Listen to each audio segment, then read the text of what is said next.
Mieli Lietuvos žmonės, kai pasitinkame naujuosius, kai užlieja šventinę nuotaiką, noriu pasveikinti jūs.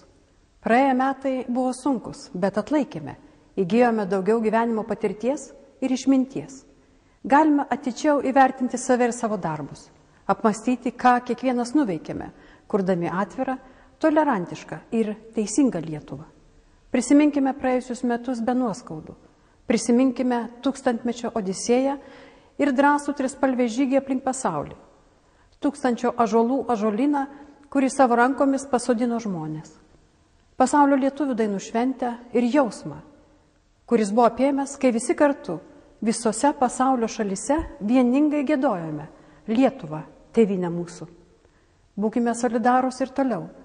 Viduje susitelkę, kitąmet siekime drąsių sprendimų, ryžtingų ekonominių reformų, kad kraštas pagaliau atsistotų ant kojų. Matau Lietuvos atsigavimo ženklų ir tikiu, kad ateinančiais metais didieji sunkumai baigsis. Jeigu visi dirbsime Lietuvos labui, nugalėsime sunkumus. Tikėkime savo jėgomis. Sveikinu jūs visus, mielieji, gyvenančius Lietuvoje. Sveikinu ir tėvynės nepamirštančius pasaulio lietuvius. Visiems linkiu ryžto, optimizmo ir sėkmės, kad visuomet lydėtų gerą nuotaiką, viltis ir mokėjimas džiaugtis gyvenimu. Gražių ir laimingų naujųjų metų.